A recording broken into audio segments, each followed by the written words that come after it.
Amnesty International. I work as a campaigner at Amnesty International South Africa, and I would like to welcome you to the launch of the report. As you can see, there's titled there as in Unearthing the Truth, How Mining Companies Fail Communities in the Sekhukhune region of South Africa. So perhaps we can just wait about 1 minute to see if there is more people who will be joining in online, and then after that we shall begin.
So, hi, so while we're waiting, maybe you can check if there's anybody who has a problem with recording, since recording has already been started. Yes. Thanks, Shanila, for that. Yes, colleagues, please note that the event is being recorded, and if you do have a problem with having your face there, please, you can switch off your camera.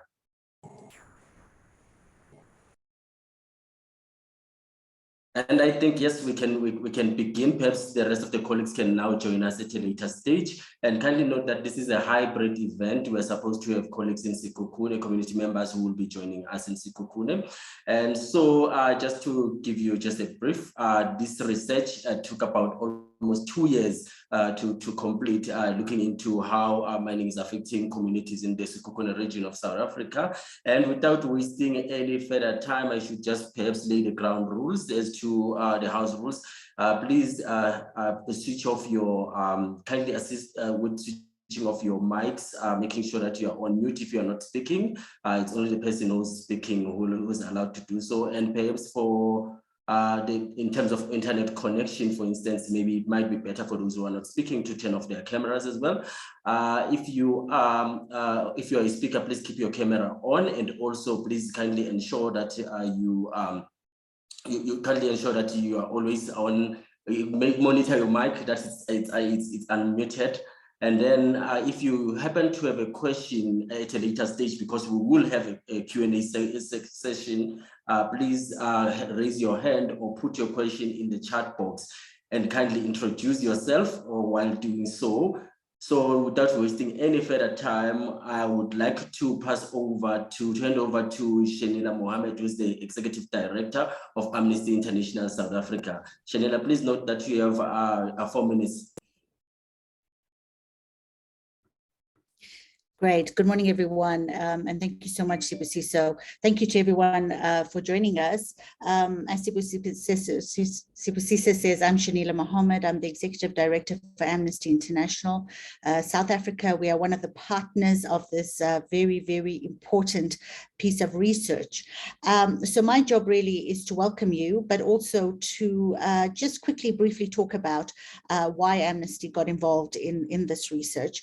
So, in general, globalization has changed the world we live in. It represents new and complex challenges for the protection of human rights.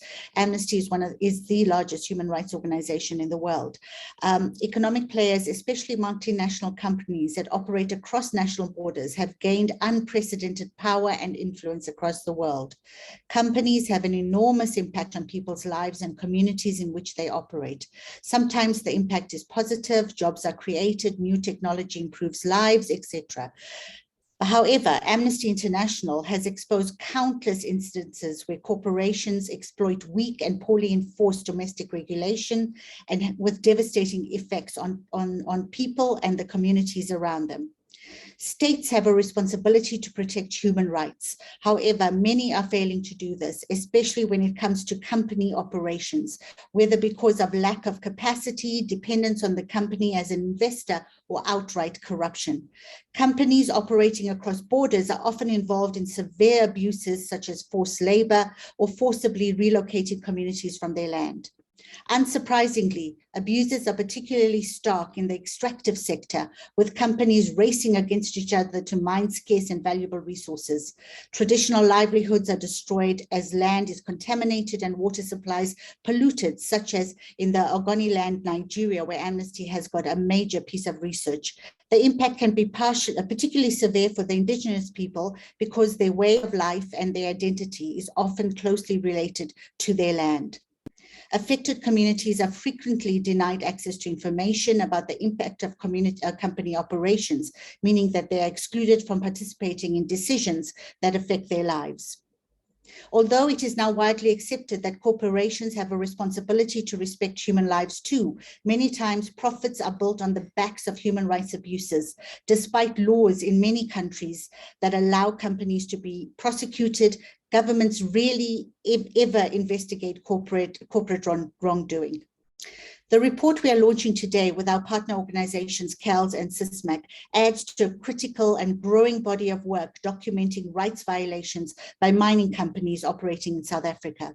Who can ever forget the events of 16 August 2012, when the South African Police Service fatally shot 34 men at Marikana in South Africa, in the Northwest Province.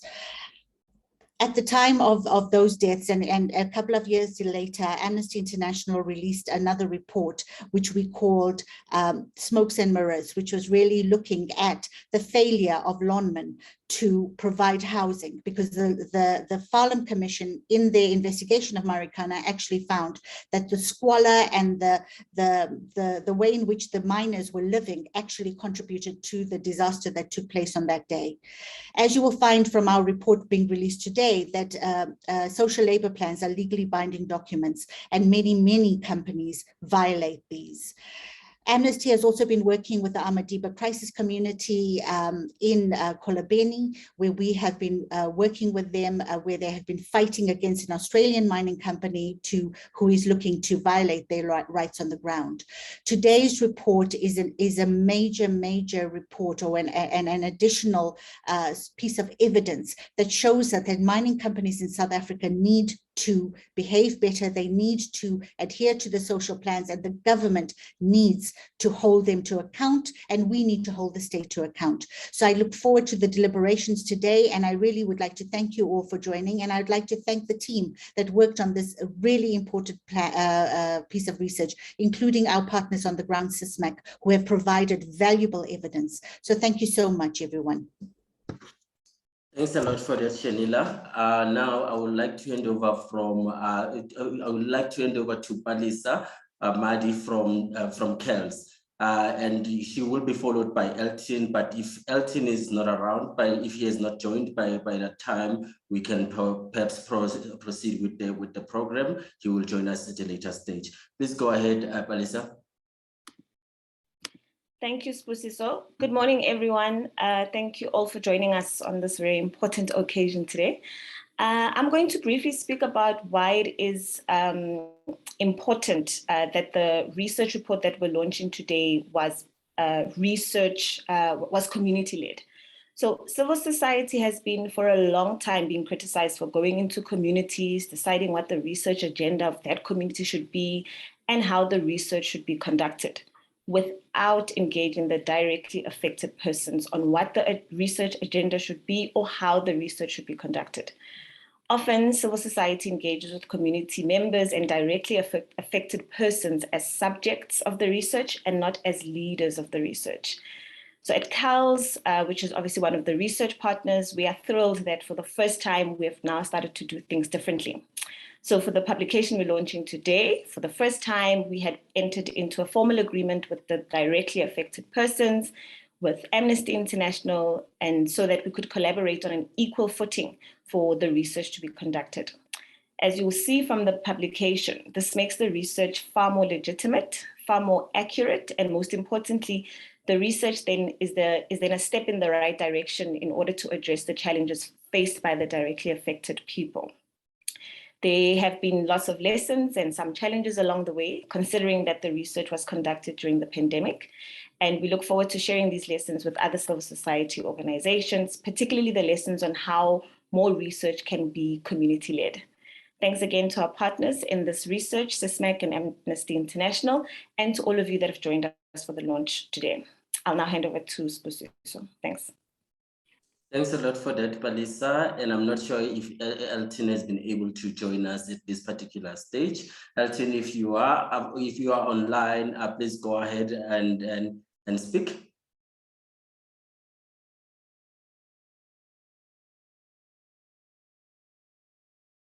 Okay, so far it does look like Elton is not online yet. From Elton from SISMAC, it seems like he's not here for now. So in the interest of time, I would like to hand over to Marike Kela, who's the researcher at Amnesty International South Africa. She will be briefing us on the objectives and the methodology for this particular report that we've launched, that we are launching today.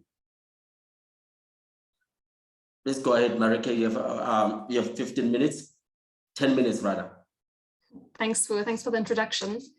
Can I ask the administrator to please share my presentation?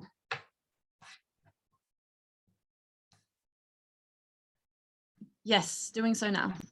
Thank you. Thanks.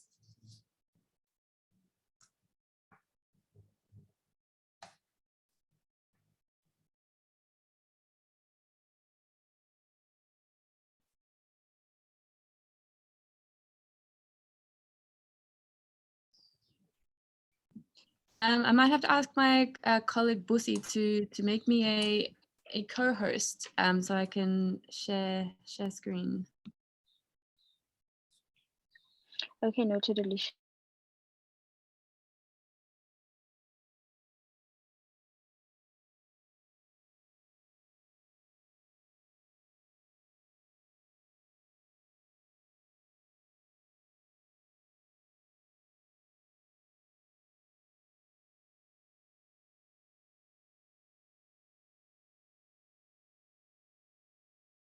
While we're waiting for that, may I also ask Louis to prepare?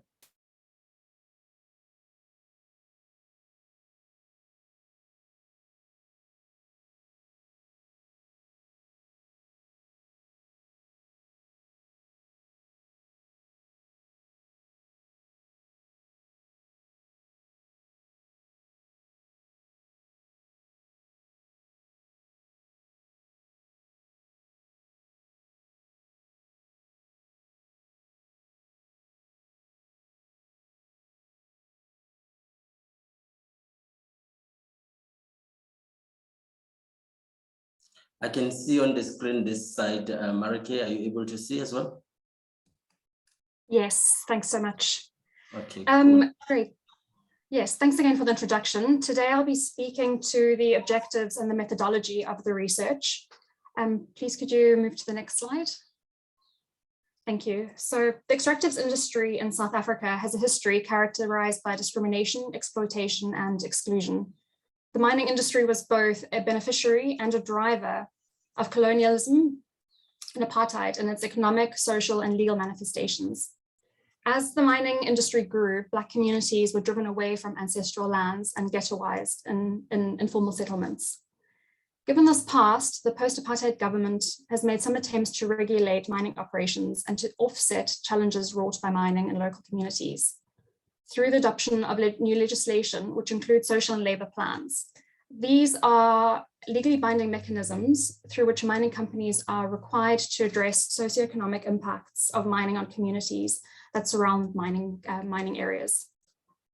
Despite this, there's a growing body of research which shows that this legislation has done little to transform the mining companies and how mining companies operate. This is predominantly due to the failure to fully implement SLPs by the mining sector, coupled with a lack of state oversight on their activities. The research sought to add to this growing body of research, looking specifically at the Sekhukhune region in Limpopo. The Sekhukhune region is mineral rich but under-resourced. in Limpopo. In addition to agriculture, mining is an increasingly dominant source of employment in the province. Yet, even with the arrival of mining operations and the potential employment opportunities for the region that they bring, underemployment remains very high at 47% and is projected to increase to 52% by 2023 and 56% by 2030. People in Sekhukhune suffer poor access to services and score poorly on various developmental indicators, including education and literacy levels and access to healthcare. While they experience various intersecting negative impacts of mining on their environment and well-being, interviewees of this research also stated that they hardly saw any of the promised benefits of development. So the objective and focus of this research report is fourfold. First, it is to examine the compliance of social and labor plans of 3 mining companies in the region, namely Twickenham Platinum Mine, owned by Anglo-American Platinum Limited, Marula Platinum Mine, owned by Impala Platinum Holdings Limited, and Sekhukhune Chrome Mine Limited. Second, the purpose is to examine the failures by the Department of Mineral Resources and Energy, or the DMRE, as the state regulating body of mining rights and the enforcement of SLPs, to adequately regulate the planning, licensing, compliance monitoring, and enforcement of social labor plans. Third, it is to give a platform to communities to share their lived experiences in the region. The lived experiences recount the experiences of interviewees regarding mining in their areas. Unlike the findings relating to SLP compliance, these lived experiences do not apply specifically to the aforementioned 3 mines, but relate to the experiences of mining in the area more broadly. And the Integrated Development Plan notes 18 mines as key actors in the region. And lastly, the purpose of the report is to provide concrete recommendations to all role players for us to move towards finding solutions to the challenges that are faced. Please may I ask you to move to the next slide. Thank you. As Palesa mentioned, the research was conducted jointly by Amnesty International, the Center for Applied Legal Studies, and Sekhukhune Combined Mining Affected Communities. It's an example of community-led research, with the Sekhukhune Combined Mining Affected Communities being both directly impacted communities, as well as partners and co-authors of this report. The report is based on desk and non-contact field research conducted between October 2020 and July 2021. Researchers conducted an extensive review of documents on the progress of implementation of SLPs by the 3 mining companies mentioned that operate in that region, including their respective SLPs, environmental and social governance reports, and the annual compliance reports, which we were able to obtain through PIA applications, as well as a review of other documents, including domestic legislation relative to mining operations, regional and international human rights standards, and correspondence from the mining companies themselves. We also conducted interviews with community members, researchers, local government representatives, and mining companies. Given COVID-19 restrictions, all interviews were conducted through Chorus Call, which is a teleconferencing facility, and the costs were borne by the project team. In April 2021, a small delegation from the research team visited the region, collecting photographic evidence related to projects contained within the SLPs of the 3 identified mines. In addition to this, we also included dated satellite imagery of project sites. We undertook a rigorous research process of engaging relevant stakeholders throughout the research process, including inviting them for interviews, sending follow-up letters to request further documentation and clarification, sharing our findings with them to provide them with an opportunity to respond to these, and also inviting them to today's launch. As you will see in the report, respondents chose to participate and be active to varying degrees in this process, from either responding at every stage to not responding at all. In terms of this process, we interviewed Impala Platinum, Anglo-American, and the local municipality. We got a response from Anglo to the research letter requesting further documentation and clarification. And we got a response from Anglo and Sekhukhune to our right of reply letters, which we've incorporated into the report. And we've also attached their full responses as annexures to the report. The Department of Mineral Resources and Energy did not engage us in this process. Through this report, the research team hopes to establish meaningful dialogue with and between mining companies and the regulator, and for actors within the industry to take the necessary steps to address the social, economic, and environmental impacts mining operations contribute to. To assist in this, the team has made a number of recommendations to the different actors, which will also be noted in subsequent presentations by colleagues. I will now hand over to colleagues at KELS to speak to specific findings and recommendations outlined in the report. And hopefully once our colleagues at SysMac have joined as well to speak to the lived experiences of communities in the region. Thank you. Thanks, Marike. Louis, please be ready.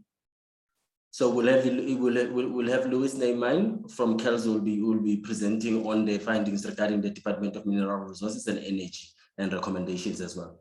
Please go ahead, Louis. Thanks so much. And thanks everybody. Thanks, Marika, and thanks for joining us.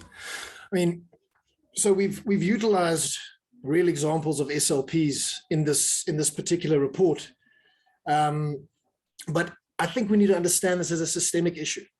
This is and to understand it holistically as well. You know, while companies are an incredibly important role player, the state and the department as a regulator are critical to the success or failure of the entire system. And there are numerous issues here, and they are detailed in the report, but just to highlight some of them.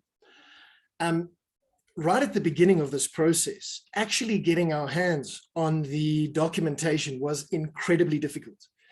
And we actually found the DMRE process of getting access to information through the Promotion of Access to Information Act actually hindered the access to these documents. We experienced immeasurable difficulty. Social and labor plans, which are public documents, and annual compliance reports, which show the fulfillment of social and labor plans and annual and submitted annually, are very difficult to get our hands on. These decisions are made on national level and then filtered down to the region where we gain the actual access. Just the one example I can give you, 18 emails, 14 phone calls, an official complaint letter, and we received partial information that had to be supplemented by further requests. That's just the access issue. Secondly is with regards to management of the records. The DMRE made it clear that they did not have access to all the records, and it took an inordinate amount of time to get access to the records, which begs the question, if the DMRE is doing regular compliance monitoring on these sites, on these mines, how is this possible when they themselves cannot find, is not readily available? This information is already available, and the status quo of compliance on site would be very, very difficult to attain. The third issue that we found, and an incredibly important one, is about accountability. And I think when we talk about accountability, we talk about in social and labor plans. Social and labor plans are incredibly important to realize constitutional rights. Food, water, healthcare, social, these kinds of constructs are very important on a mine site level. And not understanding the status quo on a mine makes it almost impossible to do any kinds of compliance monitoring. We are not aware at this point of any compliance findings, any kind of sanctions placed on any mines in the area for non-fulfillment of social and labor plans. The fourth issue we found is abandonment. And what we mean by there is communities feel abandoned by the regulator. Not a single interviewee that we interviewed recounted a positive experience with the regulator. Now, this is not understated. These are the common threads that we found. And it's clear that the DMRE is not perceived as an institution that supports community development. They support mining, which is interesting because the DMRE itself is the custodian of minerals on behalf of the people. The people of South Africa own the minerals. The DMRE just manages it. So how does that relationship interact? We think it's a very, very difficult relationship, and this needs to be improved. Fifth, I think the lack of capacity within the regulator itself. We have heard repeatedly over the years about the lack of actual human resources that it takes to do real compliance monitoring and enforcement. We have over 1,750 mines, active mines in South Africa. How do we do that with very, very minimal compliance and enforcement human resources? We could not find the exact number, but it is a repeated issue. In terms of the final real issue that we've mentioned here is giving effect to previous findings. The Human Rights Commission 4 years ago released a report around the underlying socioeconomic impact of mining on communities. And many of the findings that I've spoken of already were key findings in that report that was released. Disappointingly, many of these findings have not been addressed. What are our recommendations going forward here? I think it's important for us to see the need to develop an action plan to ensure the DMRE increases capacity on SLP compliance. We cannot carry on like this, not understanding the status quo on a mine site. We can utilize local community monitors in order to do this. The community is ready, they have been trained, they understand the specific impacts of mining, and they can assist the DMRE in this. Secondly, connected to capacity is a desperate need to establish well-resourced local community DMRE offices. You cannot have communities tracking all the way to Polokwane from Burgersfort every time there is an issue. We need people on the ground from the regulator. Following the directive of the South African Human Rights Commission, we need to develop an online database for licensing and compliance reports and social and labor plans. These need to be part of the public development. We need this access and transparency. If there's nothing to hide, there should be nothing holding back this type of rollout. In terms of the regulatory framework itself, we see there's a need for clear divisions between local government, DMRE, and mining companies. Who does what are their roles, particularly during this SLP process, and how does participation take place?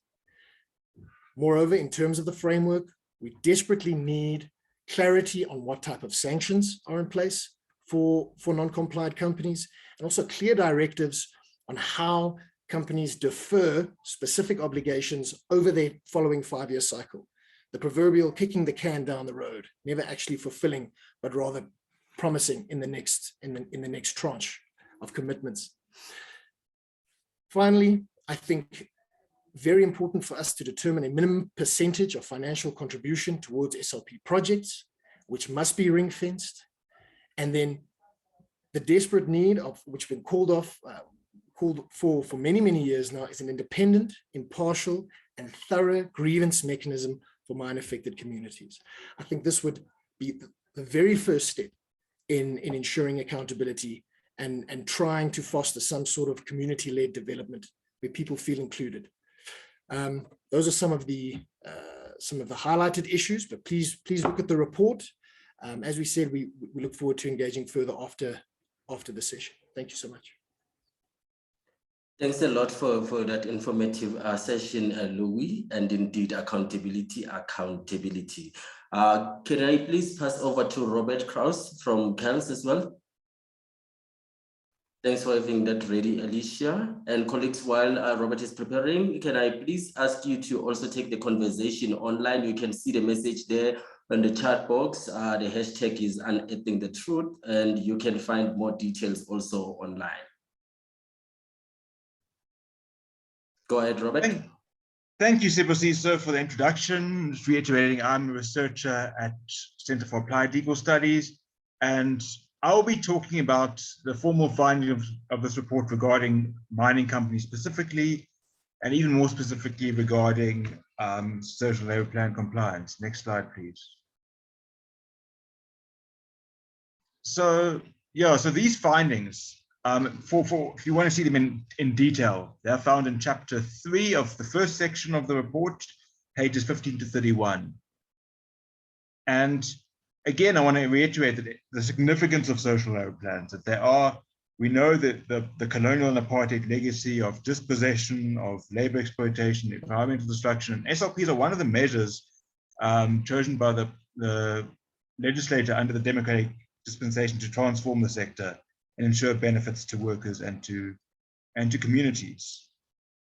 And there's already a growing body of research by NGOs, by Chapter 9 institutions, but even also evidence that's been produced directly from the regulator, from the DMRE in documents, show a number of systemic challenges of the SLP system, which I won't go into in depth, but some of them are are relatively low levels of compliance overall, exclusion of communities from the design and implementation, but also practical implementation and coordination challenges between the role players. Thank you. Next slide, please. I'll very briefly go into the legal framework, and I won't even say everything that's on this page, but needless to say, what's key about SLPs is that one, they are binding obligations that benefit, depending on the program, the section of the SLP, workers and communities.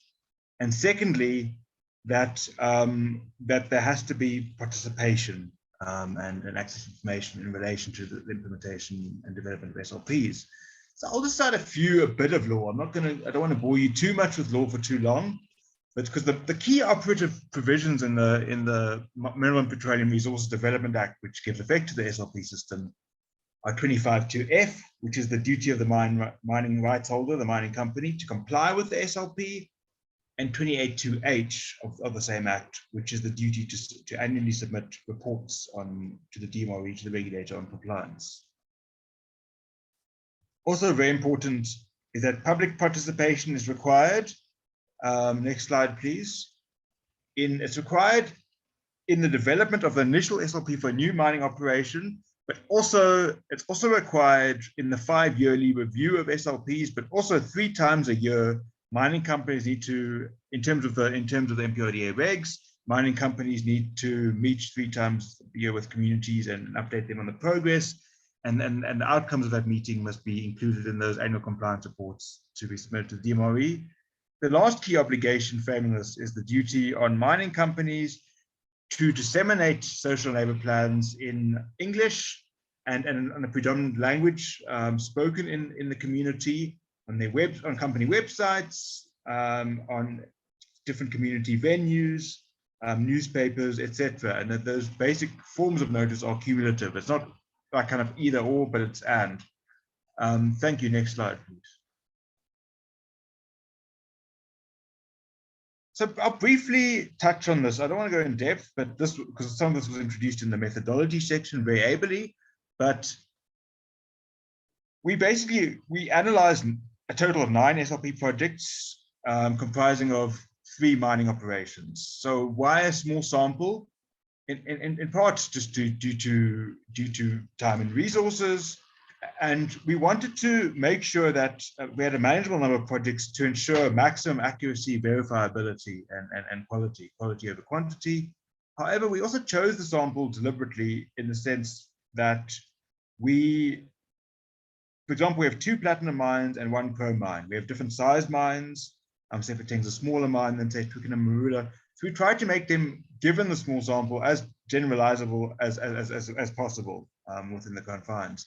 And lastly, because this is community driven research as well, and Sekhukhune combined mine affected communities were part of the project team and research team, and so also they also wanted obviously projects that really spoke to needs amongst their constituencies and in the community. Next slide, please. So the first of in no particular order, but in the same order as the report, we'll start with Crickenham Mine, which, as Marika introduced, it's held by Rustenburg Platinum Mine, which is a wholly owned subsidiary of Anglo American Platinum. So the 3 projects that we analyzed were 1, a water project, provision of water to 12 villages. What we found about the actual project itself is that it was very vaguely described in the social labor plan with insufficient concrete measures, milestones for clear accountability, particularly to the community. It's not clear enough benchmark, which is a systemic problem in the sector as a whole with social labor plans. Water and sanitation at schools, 2 identified schools, Mongatani, Maburukhani, sanitation services to those schools, and then also a school infrastructure project, which was involved the building of administrative blocks at 4 named schools in the community. Next slide, please. So on the water supply project, I think I won't repeat myself that concrete deliverables weren't really clearly described in the project. During the course of interviews, some community members did report around the area intermittent access to water. However, Anglo-American Platinum responded to the research letter, but also more critically for this one, their response to the final right of reply, which had the provisional findings. Unfortunately, that reply was received long after, or significantly after the due date, but we did have just enough time to incorporate it. And so what they stated convincingly is that they implement the project in multiple villages which were listed in the report, and with 500,000 people receiving access to potable water. And so we found that kind of on the balance of the evidence, the company complied with this project. Next slide, please. The next, the Water and Sanitation at Schools project. The project deadline in the 2016 to 2020 SRP was 2018. We did manage to obtain the annual compliance report for the year 2018, the report submitted to the DMR annually, and what we found was just to be completed in 2019. And in response to the research letter, Anglo-American Platinum confirmed that was delayed beyond the deadline and with the expected completion of November 2021. Then the final right of reply letter, just before we published with the provisional findings, they stated that, I mean, as of the date, which I think was about the 29th of January 2022, the project remained incomplete and no formal amendment to kind of vary the time and had been obtained from the DMRE, but they did state reasons. So they stated reasons including reasons out of their control, including some disputes amongst subcontractors that stalled the project. And we found that they were very plausible as mitigate, and also further that they stated regarding the amendment question. I think it's more broader that the turnaround time for amendments can be up to about a year, and so sometimes it becomes impossible to get amendments soon enough. And I think our finding was that these are plausible mitigating factors they presented, but technically they will still constitute non-compliance in the absence of written approval from the DMRE as the process specified in 102 of the MPRDA. And that's very important because, in our understanding, if you have not, if there's a project plan, and in terms of that project plan, you have not met the commitments in that plan and have not amended or varied the SLP with gotten written permission, there's still technical non-compliance, but we do note that the mitigating factors were valid, and further that does speak to broader systemic issues, that with the process of approving amendments, it should not take nearly that long. Next slide, please. The last Anglo-American Platinum school infrastructure, the administrative blocks at 4 schools. So in response to the right of reply, it emerged that the company had built three of the schools, but one of the schools, Lakanang, had not been completed, again due to disputes between the business firm and a contractor, which resulted in severe safety and security threats. In this case, the company had applied to the DMRE for an amendment extending timelines. It's not clear if that amendment has been approved. And so in light of that uncertainty, the evidence suggested partial, the majority compliance, partial compliance with that project. Next slide, please.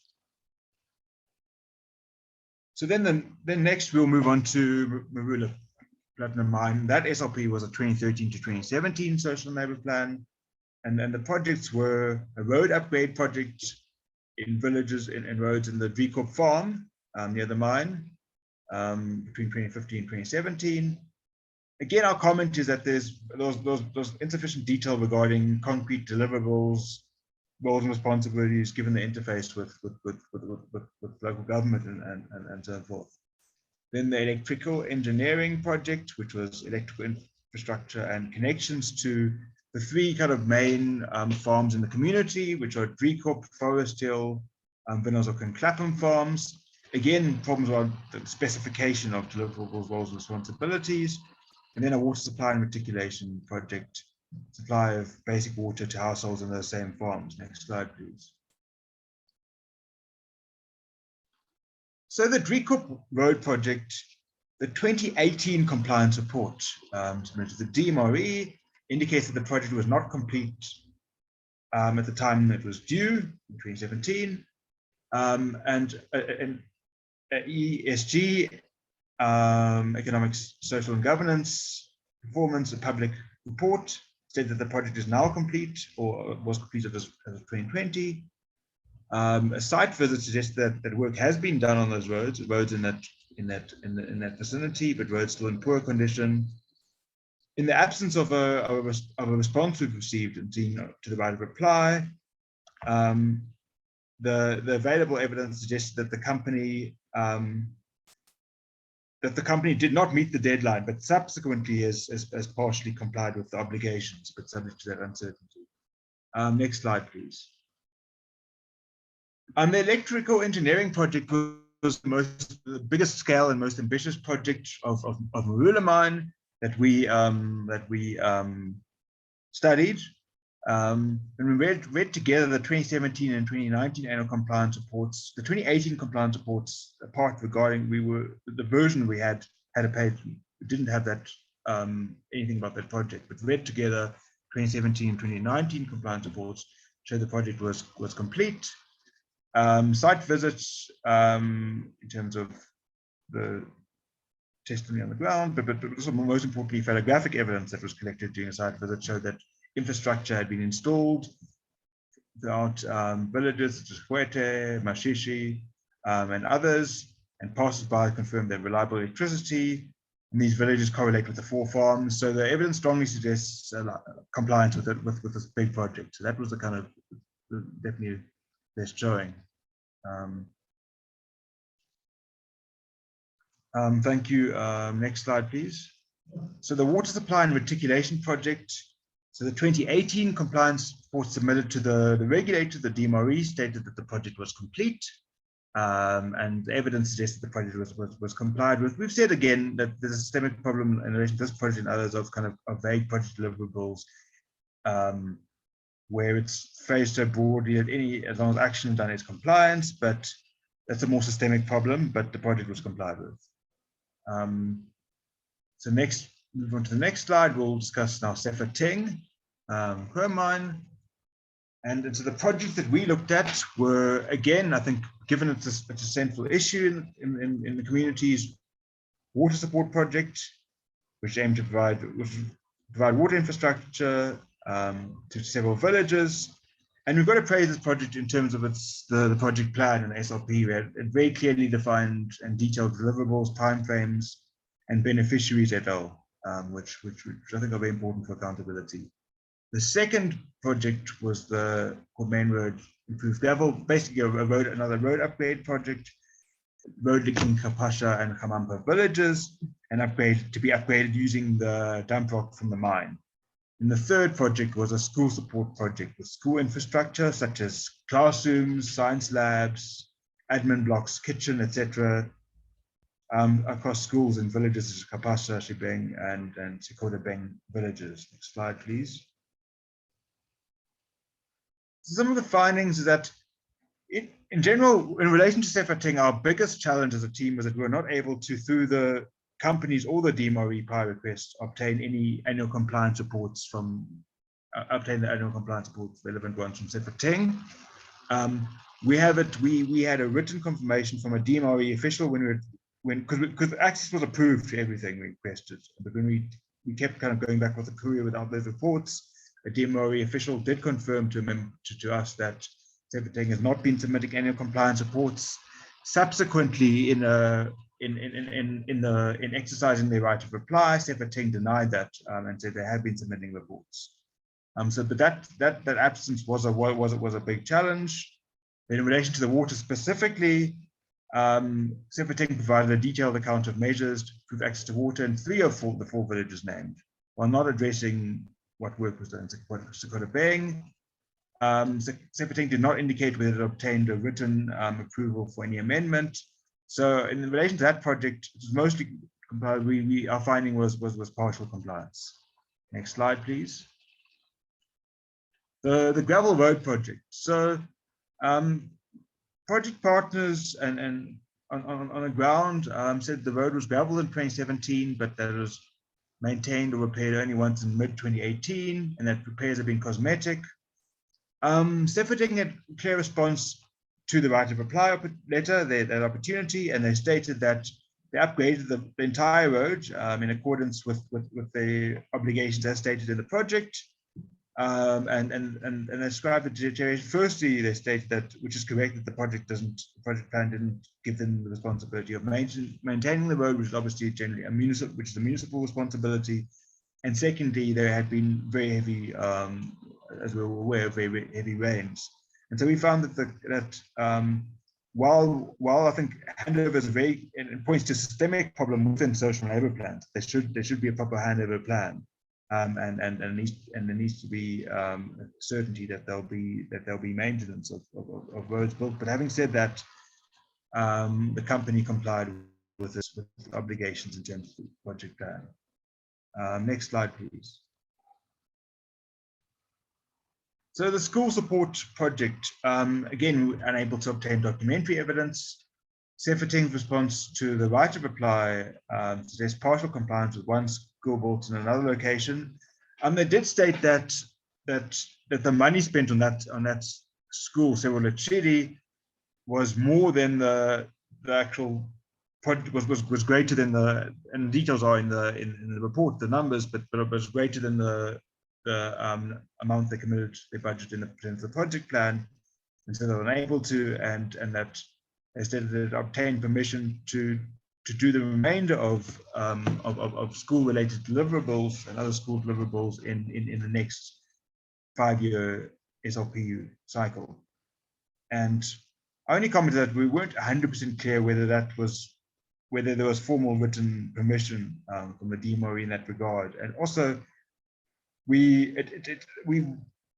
are concerned about a systemic pattern of putting certain labour plan obligations that weren't completed into the next 5-year social labour plan. In our view, those 5 years are for additional benefits, and that what hasn't been fulfilled should be a concurrent and much shorter, like a 1 or 2 year expedited obligation, but concurrent to a new SLP entirely. Next slide, please.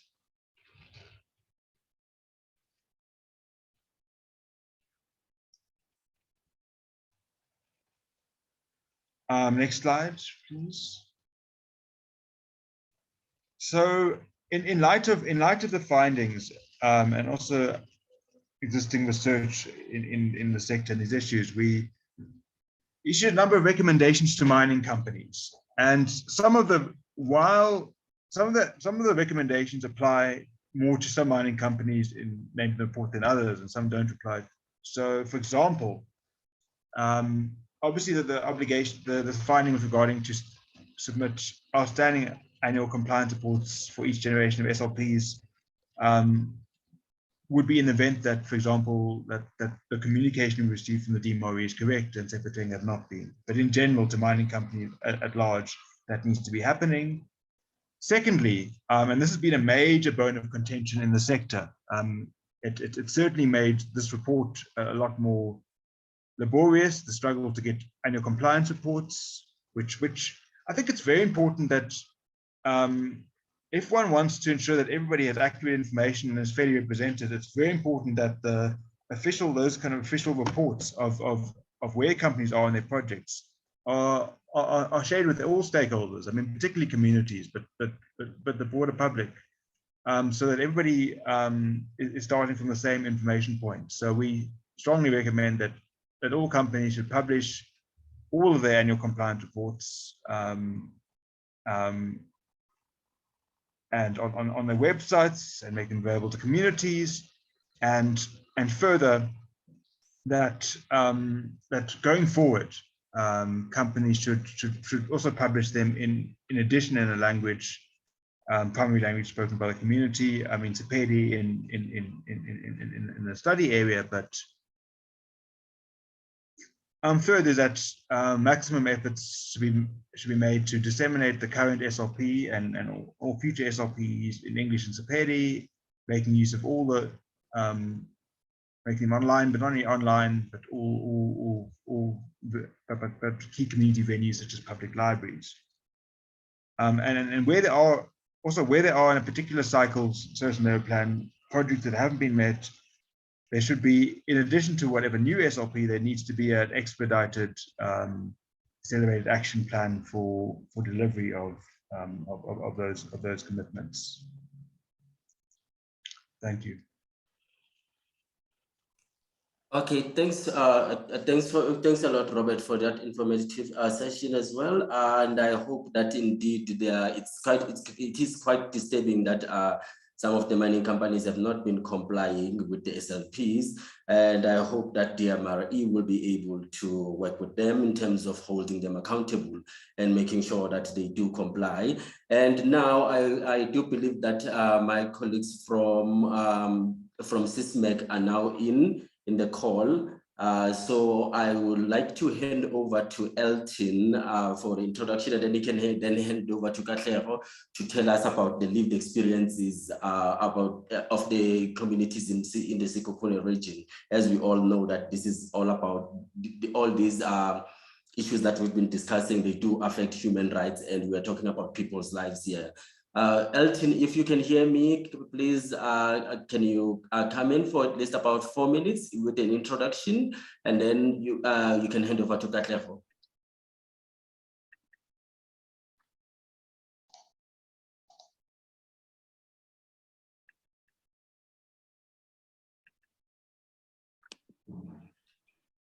Katlego, I can see you that side. I'm not sure if you are together with Elton that side.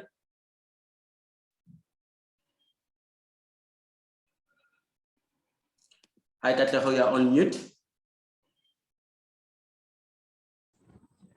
Hi, it's Elton. Yes, I can't seem to see him. If he's there, please, can he provide an introduction?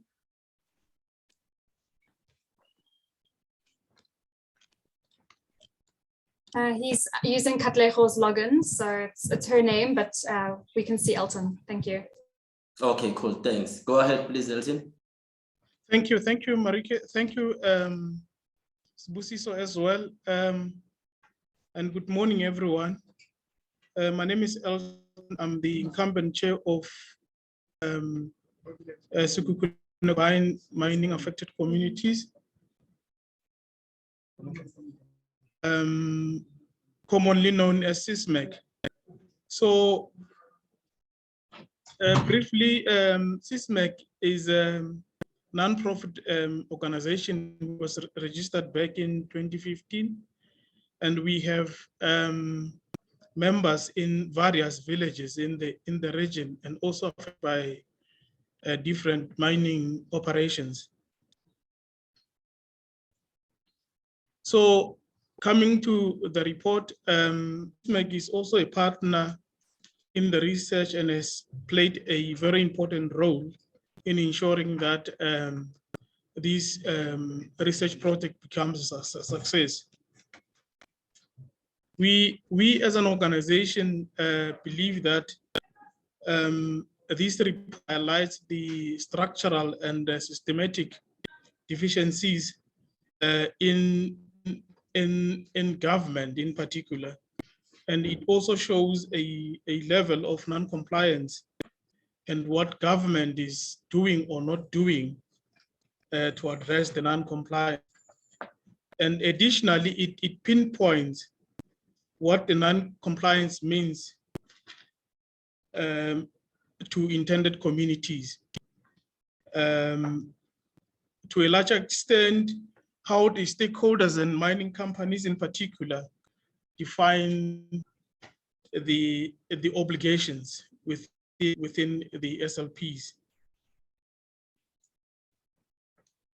As we go through the report, especially the findings, we realize that there's a lot of work that still need to be done by ourselves as an organization and our partners, CALS and Amnesty, and even other civil society organizations.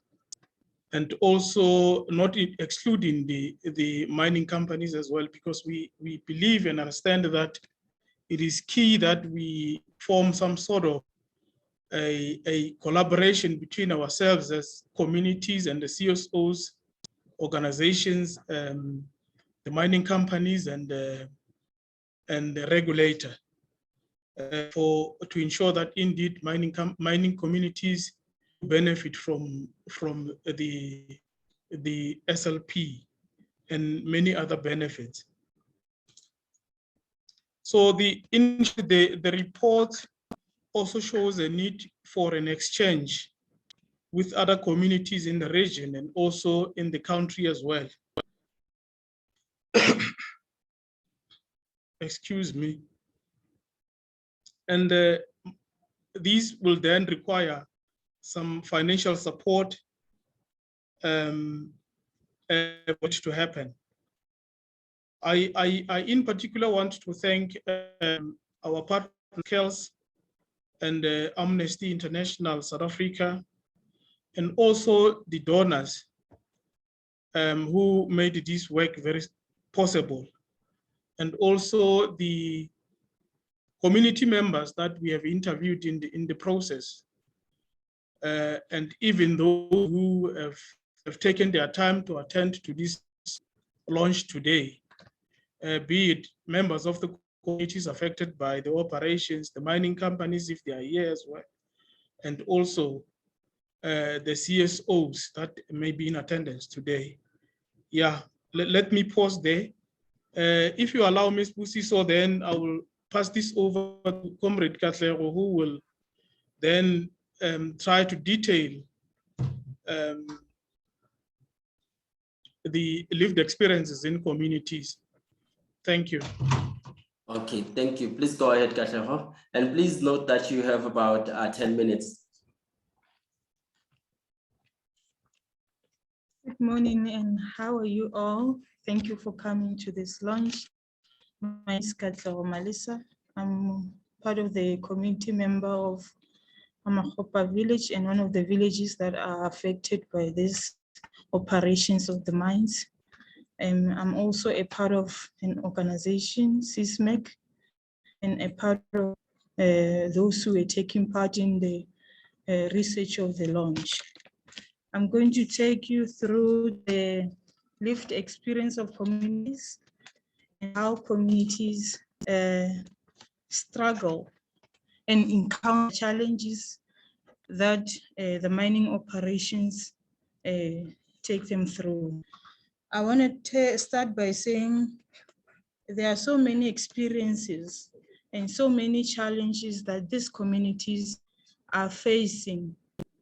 And this is a huge disturbance to them, knowing that there is mine operation taking place in their communities, while these people, they're experiencing lack of water. Water that is very key to people. According to Section 24, that says everybody has the right to a healthy life and a clean environment life, which is water being part of those. So I want to lived experiences, the impact of their livelihood and culture and identity tied to land. These people, they have mining that has caused disruption to the livelihood, way of life, and identities of communities that are inextricably linked to this land. Some of the more severe impacts are through the removal of grave sites. These communities are experiencing challenges that their graves are being moved. Some of them, they're just being exhumed without the community's knowledge. So this is also a challenge whereby these are what these people live up to in these mining areas. And these mining companies are doing this to our communities. So the removal of grave sites are part of those. culturally important for the performance of their rituals and connection with their ancestors. This is how important the removal of the grave sites are. Also, the relocations from their ancestral and agricultural lands and the herbicide impacts on livestock. Livestock and lands are vital as source of wealth, income, and food security in Africa rural economies. So inhabitants and several villages suffer loss of livestock due to mining-related impacts, according to the interviewees. According to the interview, some have indicated that their livestock have died through drinking water that is contaminated, that is from the mining dams. So these are also part of the challenges and the impact that has caused communities surrounded by mining activities. I'm going to just cut basis of some of this, and I want to go again to the access to healthcare. Interviewees have also mentioned that they have lack of healthcare centers, which by then they thought if the mining companies can just use their medical centers, because in my sense there is medical centers where the mine is assisting their work in taking them to those medical centers around the area. So these medical centers, they can also be able to assist communities nearby. Whenever one community member is suffering from any kind of illness, the person can be able to go there for assistance. So some interviews stated that they did not have a clear picture of the health impact of mining, in part due to the limited access to healthcare. Challenges described by interviews included distance needed to travel to clinics and approximately 5-10 kilometers away from the villages. The limited nature of the severe services offered by local clinics, mobile clinics, and home-based care, often limited to people registered with illness and shortage of medication. So they've also indicated that even their clinics, which they take a long time to get to their clinics, they do not get enough medications there. So this is some of the challenges in our report and our research we encountered. I'm going to go to 6.3, which is an adequate response to the COVID-19 pandemic. So during the pandemic, alert level 5, certain types of mining were declared essentials and allowed to continue. The rest of these sectors was among the first to reopen during the gradual reopening of the economic, despite social distancing challenge in underground mining. While the official stance of the industry's body, the Mining Council, was to emphasize that mines are not epicenter of COVID-19. Evidence indicated that incidents of COVID-19 were higher in municipality with concentration of mining than comparable nearby municipality. By not introducing specific measure to curb the spread of COVID-19 within mining communities, this too was in contravention of Article 12 of the ICESCR, which places an obligation on the state to take necessary steps to prevent and control and treat epidemic disease. The communities network Mining Affected Communities in Action, which is MAKUA, intervened as career friends of the court in a successful challenge brought by the Association of Mine Workers and Construction Union AMCU, to compel the Minister of Mineral Resource to develop binding and detailed standards for preventing the spread of COVID-19. Makua highlighted the need to specific measure to target mining affected communities, while the experience of communities interviewees was that mining companies had done very little. It was clear that at least one of the operations had undertaken a significant program of COVID-19 relief communities, including the delivery of food parcels. Interviews benefiting from experienced the positive contribution this had been reducing the potential spread of COVID-19. At least they've received food parcel. So movement wasn't at least at the West. We prevented the spread.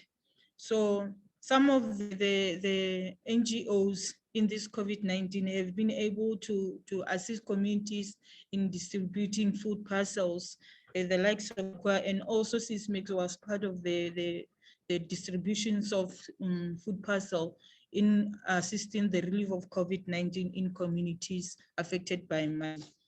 6.4, which will be lack of meaningful consultation and full contents. Interviews spoke of the lack of meaningful consultation by the mines in key regarding mine, including construction of SLPs. So interviewees were alerting us that there is lack of consultation in between the mines and the communities, especially coming to drafting of their SOPs. They do not include communities, and that the matter of SOP, which included the communities, they felt that is there a need to be part of the SOP constructions. And departure from the original mining works plan, which have an impact on the community, such as decision to expand operations or be placed under care and maintenance. So such of putting the mine under care and maintenance, that is also part of consultation, which was not clearly done by the mines. We just had that these mine will be under care and maintenance, but then there were no proper consultation between the communities and the mines.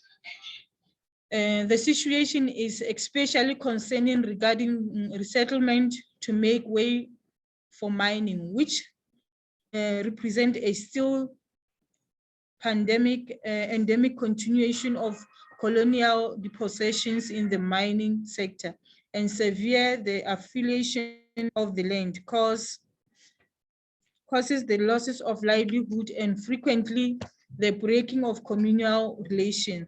The Human Rights Commission found out that insufficient time and essential information is availed to communities to undertake decision-making process as required by the customary law. So these are the findings that in the South African Human Rights Commission, and found out that there is insufficient time and accessible information in communities. I'll just touch basis, and I'm just going to touch basis on some of these points, going through them, and not in all of this paragraph. And 6.5 was the lack of adequate water sources. Some of the interviews have indicated that there is shortage of water due to water capacity shortage because the community is getting bigger every day, but there is no extension of the boreholes in their areas. That's why there is shortage of water. The mine does not do anything about it. This is some of what the interviewees have indicated in our interviews. They promise us in their social labor plans, but up to so far, there is nothing that they have done.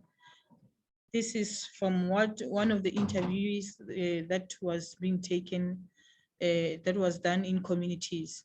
So communities members stated that existing difficulties with accessing water, such as through drought, are intensified by the activities of mine underground.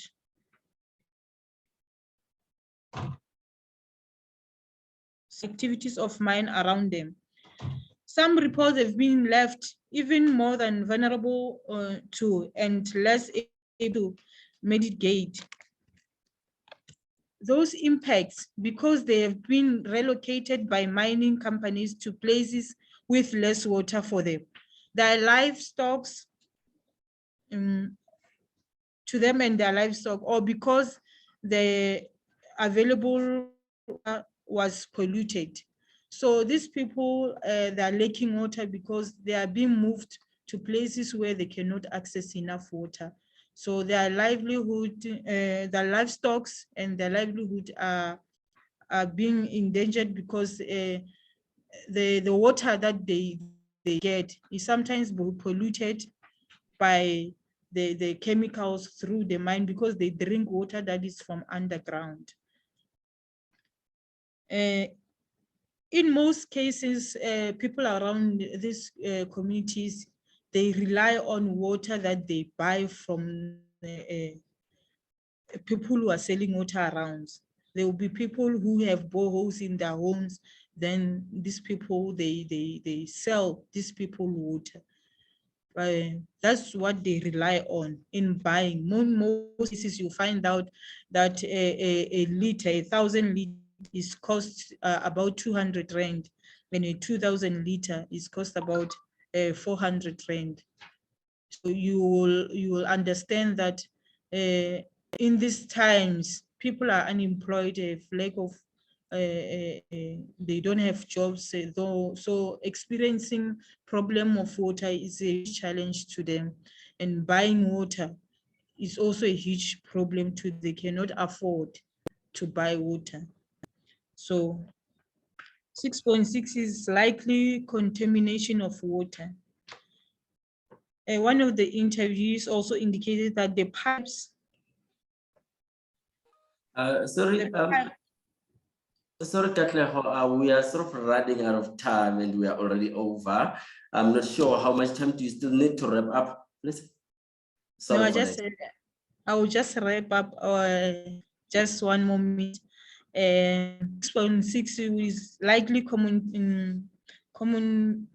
contamination of water, sorry. These people are facing contamination of water, and the problem of this contamination of water is the mine particles that because they take water from underground, they find out that water is contaminated and is not clean to drink. Instead of drinking, before you drink, you have to boil it first. And 6.7 is the last one, that challenges in rain patterns. So this is a climate change reason. Since the mining operation experiencing climate change, that you find that the rain is heavy, it's raining heavily too much than it used to. So in the rainy seasons, you find that there's no much rain, but then in times where there's rain, you find that there's no rain. So this mining activities also challenge us in terms of climate change. We are suffering because we normally go to the fields and plow. We will plow maize meal, then find out that in that year you will not encounter any rain, and it's a challenge of climate change. So these are the challenges that the communities are facing, and part of these challenges are the challenges that the mining activities that is happening in the area are causing them. I will just end there, and thank you so much for your time, and thank you so much all being here and being part of this launch. Thank you. Okay, thanks a lot, Katleho. And looking at the time, we now have about 15 minutes for the Q&A session. And yeah, the lived experiences, they do paint quite a disturbing picture in terms of what this has, in terms of the impact on human rights and people's lives. So without wasting any further time, colleagues, please remember to put your questions in the chat box and also to raise your hand if you have the questions. And then may I please ask Katlego to facilitate questions on the ground there in Sekhukhune with the community members. If they have questions, please let me know. And also, if I may, I can see that there are already some questions on the chat box.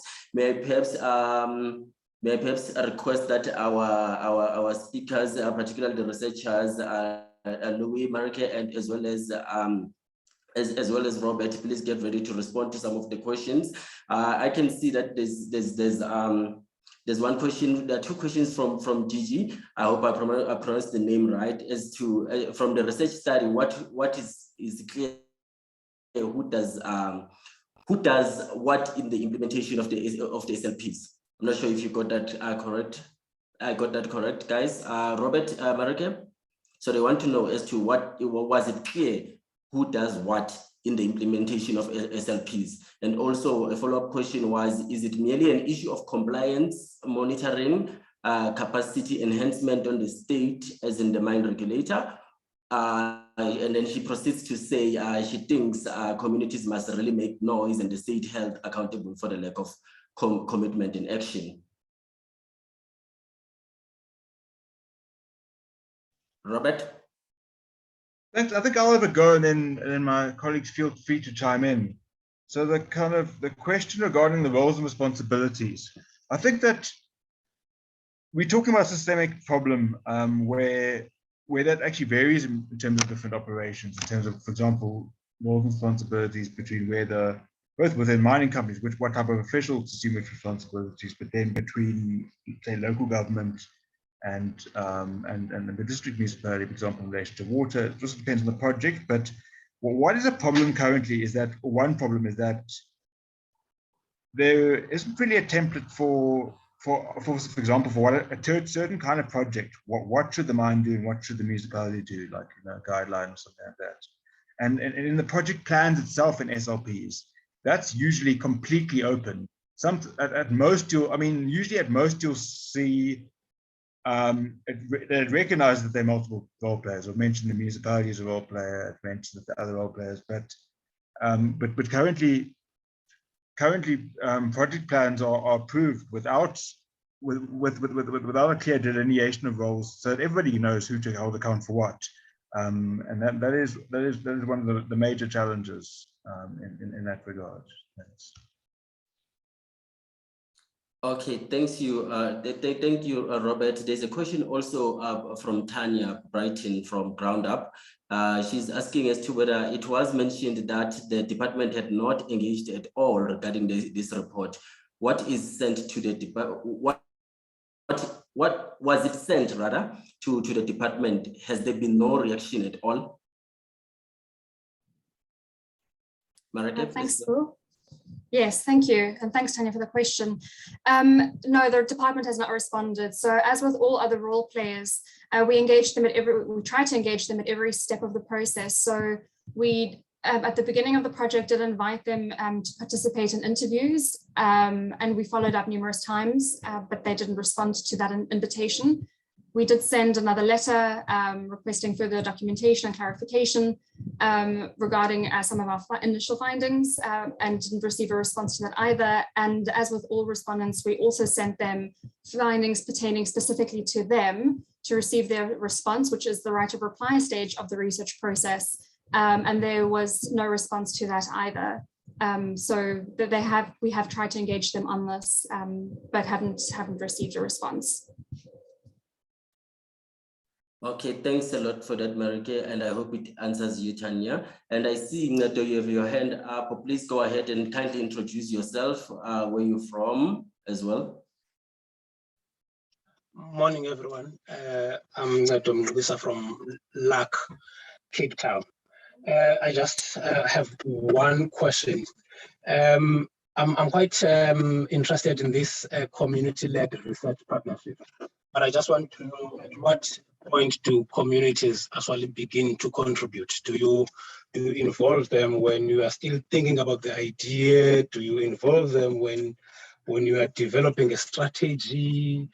at what point are they involved in findings? Do they have a say on the findings? I just want to get a little bit more details on that, because it's quite interesting and it can be developed even further. Okay, Louis, I see your hand is up. Please go ahead. Thanks. I think it's a great question, and it is something that that we're trying to push forward. I think there's a community-led research. I think in this specific, the way this was done, everything from how the budget is pulled together, the concept note, the proposal, the reporting, all meetings, research committee, core group members, every single one of those has a community representative, as well as their executives that they choose. But I think this question can be best answered by the community themselves, and ask them for their reflection on how they found the process in this new methodology.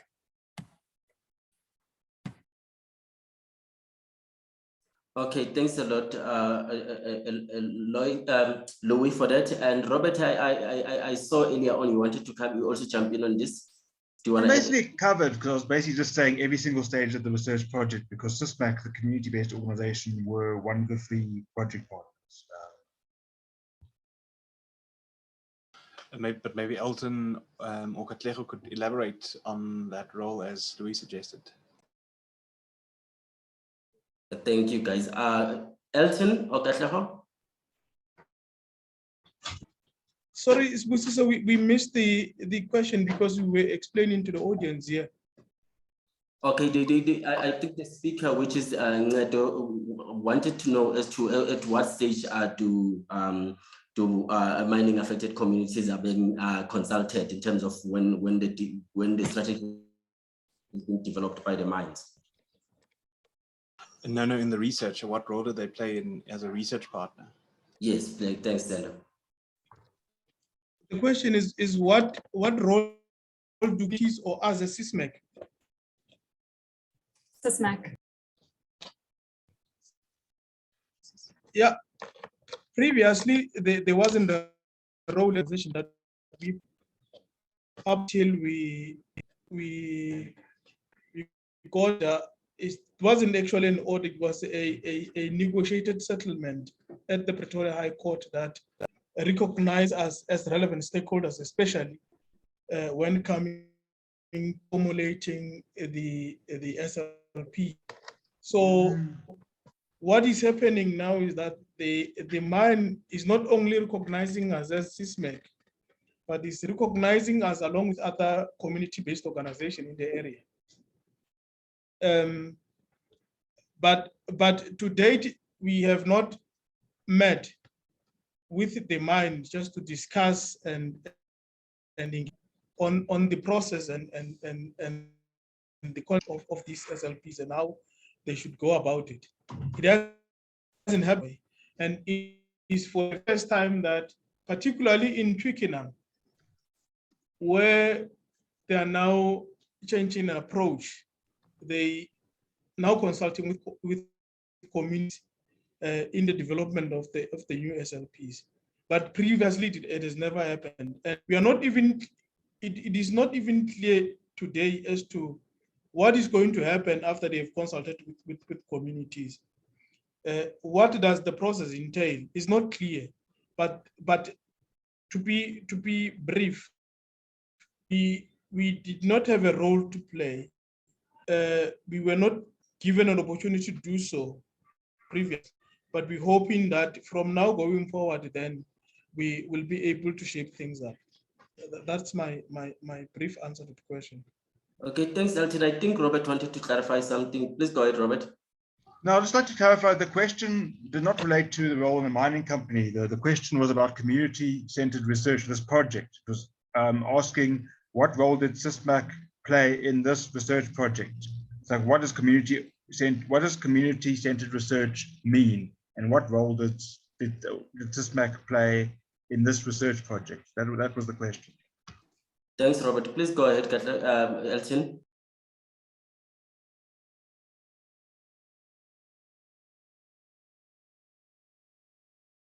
Hi, Elton.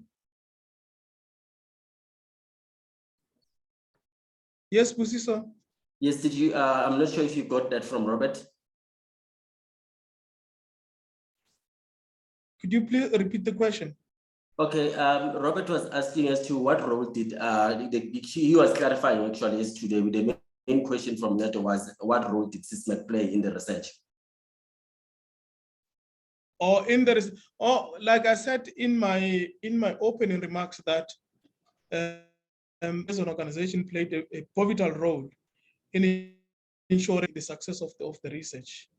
That includes, among others, identifying key or community members that are very knowledgeable around what is happening in their area. That was the role of SISMEC that has played in the research. Yeah. And also to identify the communities and the mine themselves that we have conducted research on. That was the role of SISMEC. Okay, thanks a lot for that, Elton. And if I'm looking at the time, colleagues, we have about 3 minutes to sort of wrap things up. But for now, there's a question that is coming in from Willie. He's asking as to, has the operating status of the operations been considered during the research, i.e. employment opportunities created, financial status? What about what is regarded as host, affected and interested communities relative to the projects and mines? Lisa, I see your hand as well there. I'm not sure if from the research team, if there is anyone who would like to take the question that I just read.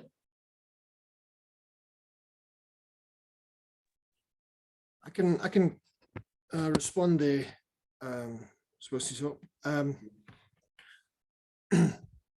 I think it's a good question around the status of the mine, the employment opportunities, and what kind of additional offerings the mines have apart from the social project impact.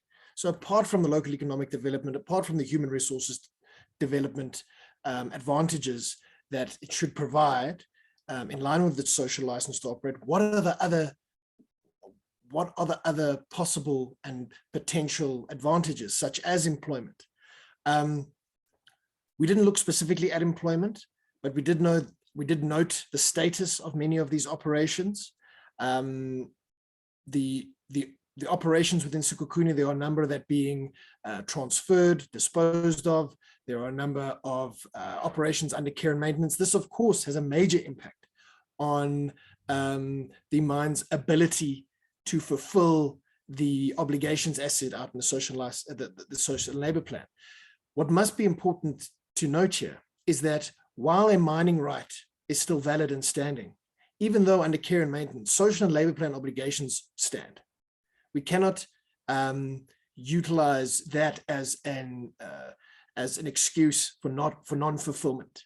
But I think as holistic impact, yes, we would have to look at employment and the status of the mine further in order to understand the overall advantage that it provides. Thanks. Okay, thanks a lot, Louis. And I see, because we are now just about to run over time, Lisa, please go ahead and ask your question. And please kindly introduce yourself.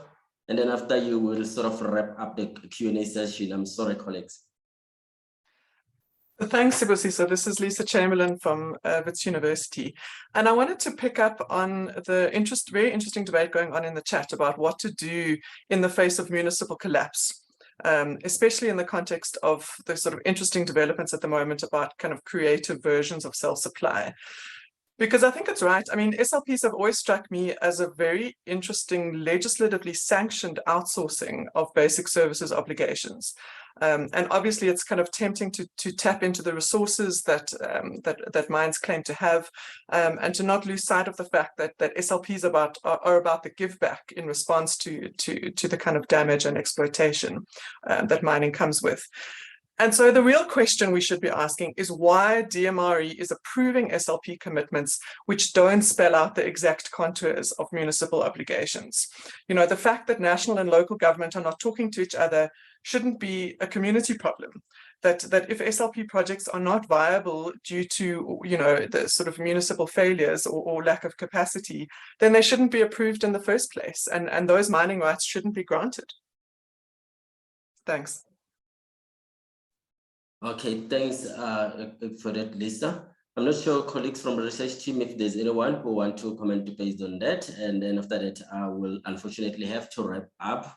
But I must mention to the colleagues who are here in the call that the research team is willing to engage even after this particular event.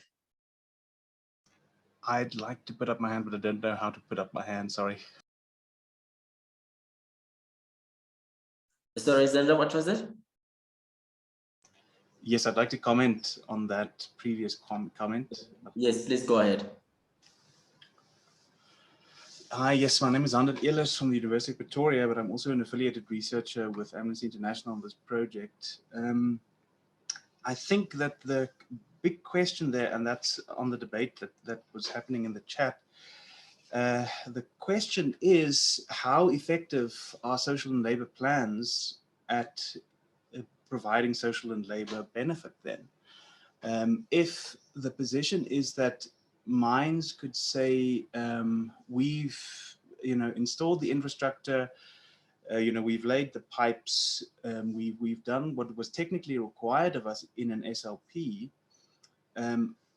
the municipality just has to sort of run that further. It might be that then there's a sort of systemic failure in the SLP system. That means that communities, in the way that we currently think of SLPs and the way that one of the primary ways in which we try to make mining beneficial to South Africans, that there is then a fundamental failure in the promises that are brought to community members to justify why mining should happen and why mining should be allowed in their community. I'm not thinking of the specific project perhaps, but maybe broader in discussions about the social license to operate. If we then stick to very specific compliance goals in social labor plans and communities still aren't benefiting from it, is this SLP system working then? And that's what someone said earlier, that, you know, should mines be playing the role of local municipalities? Really, the question is there, how should mines benefit communities? Because that's what communities are promised to justify why mining should happen in their community. Okay, thanks a lot. Robert, please go ahead and then I will wrap after you.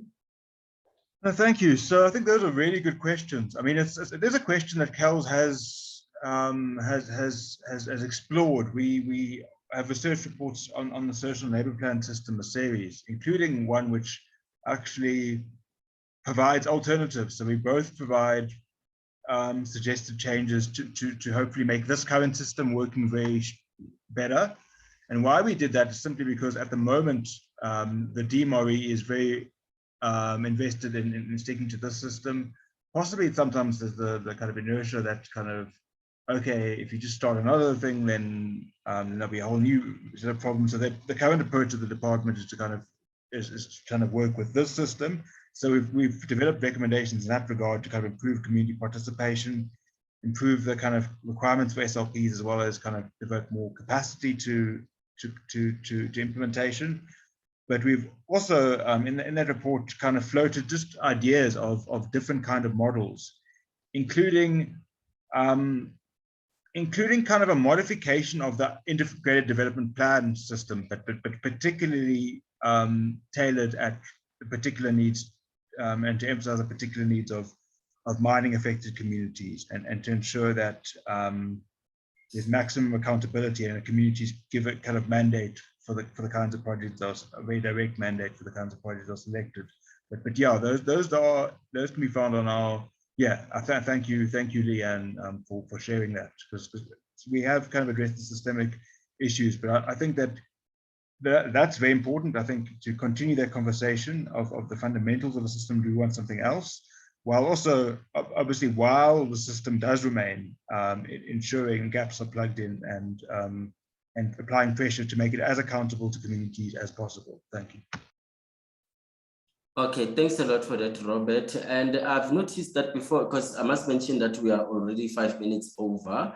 But what I noticed is that we haven't seen, I'm not sure if the colleagues on the ground there in Sekhukhune, they have questions from the members of the from the audience that side. If they are, Katleho, please share some of them so that we can quickly deal with those. But I can give this about 2 minutes because I think we can't hold people any further. Katleho or Elton, are there any questions on the ground?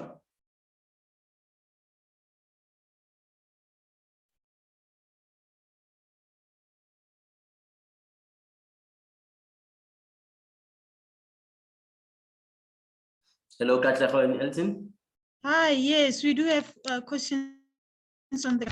He's going to introduce his name, then give you questions. Okay, maybe if I may confirm, how many questions do we have?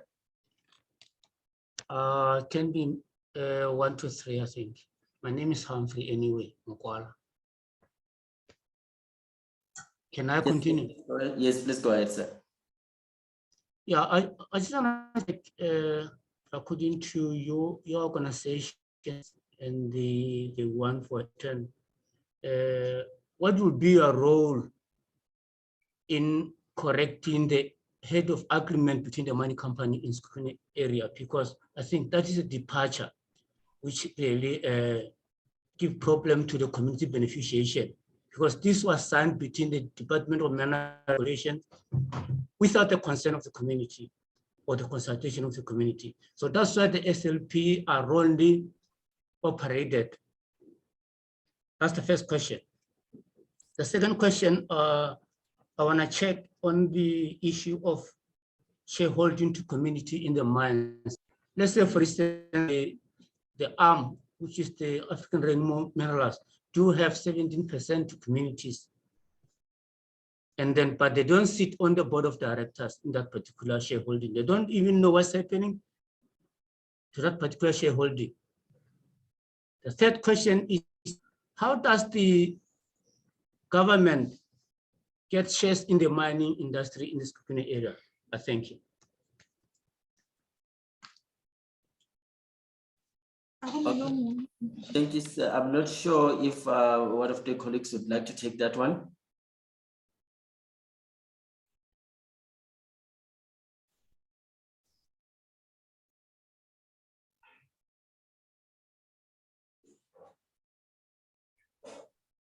I can mention, sorry, Spo. Yes, go ahead, Louis. Just that the question of shareholding, the question of what after this as well. I can tell you after this particular project, we are definitely open to engage. We'll definitely still facilitate any kind of questions from the community through SISMAC. I think SISMAC is a very important local partner to have, and they can channel any additional questions to us. I think the companies themselves could also be approached in order to speak about additional shareholding in the future, but we don't have that information at this time. Thanks. Okay, thanks a lot for that, Louis. In that case, colleague, I think I would like to now sort of adjourn the meeting that we do have right now. And I would like to first thank all the colleagues that joined us from Sekhukhune and the audience that side, and also the colleagues that joined us online. We'd like to say thank you for all of you, and to the researchers and colleagues from Amnesty, SISMAC, as well as colleagues from CALS. Would like to say thank you for the efforts that you've put through this, and we hope that going forward we will be able to hold both DMRE and the mining companies accountable in terms of making sure that they fulfill the rights, their obligations in terms of the when it comes to the SLPs, of which obviously also affect human rights. And in that case, colleagues, I'd like to say thank you, and please support us online. You can use the hashtag Unearthing the Truth, as in via social media. And then also please make sure that you sort of retweet or you sort of like some of the posts that you will see. And we must also mention that you can download the report also on our website, which is amnesty.org.za. And feel free to reach out to us using, as in you can visit CALS, you can visit Amnesty International's website. You can also visit, you can also get in touch with SISMEC. Thanks a lot for that, colleagues. And with that, we have come to the Yes, go ahead, Elton. Yeah, I've got an announcement to make before you close. Okay. Because here in Begersford, we had connection problems earlier. So we just want people to know that we will continue from here. We'll have a session just to reflect on this work as people that are gathered in the room here. And then also to see how then we take this work forward, you know, to ensure that indeed this whole SLP things does benefit communities that actually supposed to be benefiting. So we will somehow report back on our session. I don't know how you're going to ensure that the information then gets shared to other participants of this platform. I don't know, but that is my announcement, by the way. Okay, no, thanks a lot for that, Elton. I guess we can continue communicating via maybe WhatsApp, and Marike would also be in touch as well as Robert. So perhaps we can continue communicating with you guys there on the ground. But for the online audience, we would like to say goodbye and thank you for joining this particular event. And we hope that you will have a great day ahead. Thank you.